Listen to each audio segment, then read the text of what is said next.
There aren't many bands that could get me to face the horrors of Luton Airport security at 6 a.m. on a random Wednesday, but these 6 Aussie boys are definitely one of them. So come with me to Vilnius in Lithuania to see King Gizzard and the Lizard Wizard on their Europe residency tour. It was an unfathomably early start because our flight was literally at 8 a.m. It was absolutely horrendous, and the price of airport food now is actually sickening. Like 2 meal deals cost us like 17 quid, but we were flying somewhere to see my favourite band, so I couldn't complain too much. The flight was awful, so the less said about that the better, but as we touched down in Vilnius it was pouring down with rain, so we headed straight to our Airbnb, and here is a mini Airbnb tour. It was actually just one room. We honestly cheaped out a little bit with this Airbnb and it left quite a lot to be desired, but the location of it was perfect, so we didn't really mind. And then to make matters worse, my boyfriend bought this kefir thinking that it was milk, but it was actually like fermented milk, and then I couldn't have a cup of tea. But that was not going to ruin my day because we headed straight out to do a little bit of sightseeing, and the first thing on our list was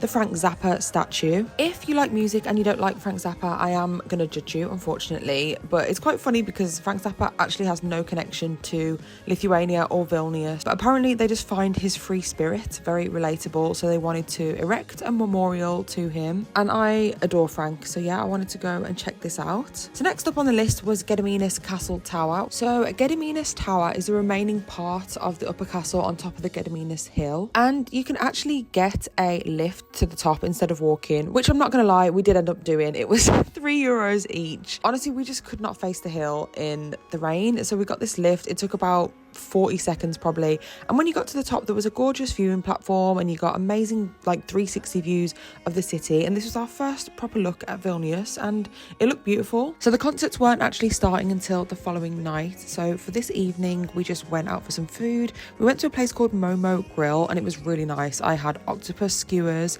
and truffle fries with green beans, which is kind of random. I don't think we do that in England. And then obviously when you're abroad you have to hit up the supermarket for some snacks, so we just went to the Lidl, grabbed a few snacks, went back to the Airbnb and literally conked out. On the way home we did see this pink McDonald's though, which we would be visiting very many times over the next few days. Anyway, thank you for watching and follow to see what we got up to on day 2.